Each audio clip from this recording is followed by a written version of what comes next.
Amreli marketing yard ખાતે ટેકાના ભાવે મગફળીનો પ્રારંભ. અમરેલી જિલ્લાના ટેકાના ભાવે 5 કેન્દ્રો પર મગફળી ખરીદનો પ્રારંભ કર્યો. બગસરા માર્કેટિંગ યાર્ડ ખાતે વિવિધ કાર્યકારી સેવા સહકારી મંડળી દ્વારા ટેકાના ભાવે મગફળી કેન્દ્ર પર શ્રીફળ વધીને પ્રારંભ કર્યો. બગસરા પ્રાંત અધિકારી કેવી નંદા, મામલતદાર પ્રશાંત ભીંડી તેમજ ખેતીવાડી અધિકારીની ઉપસ્થિત ટેકાના ભાવે મગફળી ખરીદીનું શરૂ કર્યું. બગસરા માર્કેટિંગ યાર્ડ ખાતે 5407 ખેડૂતોએ રજીસ્ટ્રેશન કર્યું, જેમાં 20 ખેડૂતોને મેસેજ કરતા 5 ખેડૂતો ટેકાના ભાવે મગફળી વેચવા આવ્યા. ખેડૂતોની માંગ છે કે કમોસમી વરસાદથી કાળી પડેલ મગફળી પણ ખરીદી કરે. અશોક મણવર, અમરેલી.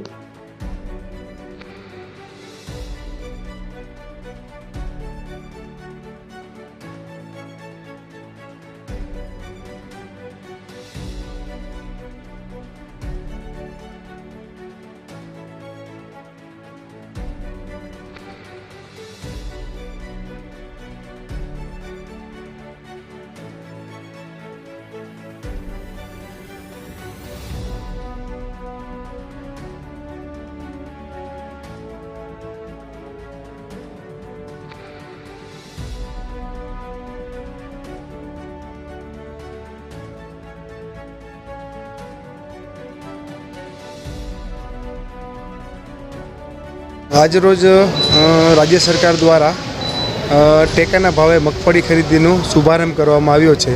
એ અંતર્ગત બગસરા એપીએમસી ખાતે આજે મગફળી ખરીદીનો શુભારંભ કરવામાં આવ્યો છે. જે અંતર્ગત આજે ખેડૂતોને બોલાવવામાં આવેલ છે અને કાર્યક્રમના શ્રી ગણેશ કરવામાં આવ્યા છે. આ અંતર્ગત દરેક ખેડૂતો પાસેથી 2500 કિલોગ્રામ એટલે કે 125 મણ જેવી મગફળી આપણે ખરીદવાની છે અને એ મુજબની કાર્યવાહી હાલ અહીંથી શરૂઆત કરવામાં આવી છે. ગુજકો માસોલ દ્વારા આ ખરીદી છે એ એપીએમસીમાંથી કરવામાં આવશે અને આ માટે ખેડૂતોને તકલીફ ના પડે તે માટે વિસ્તરણ અધિકારી ખેતી દ્વારા એક અમે હેલ્પ ડેસ્ક પણ ચાલુ કરેલ છે. આ ઉપરાંત તાલુકાના વર્ગ 2 અને 1ના અધિકારીઓ દ્વારા સતત અને સઘન મોનિટરિંગ કરવામાં આવશે. આ ઉપરાંત ટીડીઓ શ્રી અને મામલતદારશ્રી દ્વારા પણ આ ખરીદીના સમય દરમિયાન અચાનક અને વારંવાર મુલાકાત લેવામાં આવશે અને ખરીદી સારી રીતે અને સ્મૂથ રીતે થઈ રહી છે એ પણ જોવામાં આવશે.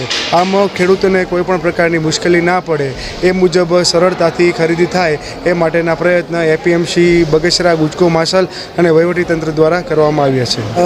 શરૂઆત આજે આમ તો મગફળી ખરીદીનો પહેલો દિવસ છે, જે અંતર્ગત શુભારંભ રૂપે 5 ખેડૂતોને આજે બોલાવવામાં આવશે અને ત્યારબાદ કાલથી રેગ્યુલર ધોરણે જે નોંધણી થયેલી છે એ તમામ ખેડૂતોને ક્રમ મુજબ બોલાવવામાં આવશે.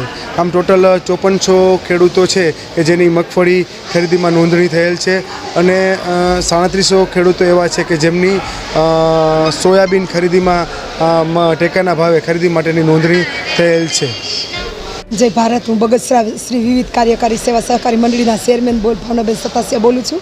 આજે અમારે સરકારના ટેકાના ભાવે ખરીદીનું શ્રી ગણેશ કરવામાં આવ્યું છે. અમે ખેડૂતોને જે સરકારની ગાઈડલાઈન અનુસાર મોડા મેસેજ મળવાથી રાત્રિના 10 વાગે અમે મેસેજ કર્યો હતો. એમાં 20 ખેડૂતોને અમે મેસેજ નાખ્યો હતો. એમાંના 5 ખેડૂતો અત્યારે હાજર છે અને અમે તમામ અધિકારીઓ, ખેતીવાડીના મામલતદાર અને ગુજકો માસોલ, નાફેડ તમામ અધિકારીઓ હાજર રહ્યા. મોડી સંખ્યામાં ખેડૂતો પણ હાજર રહ્યા અને આજે અમે શ્રી ગણેશ કરી દીધા છે.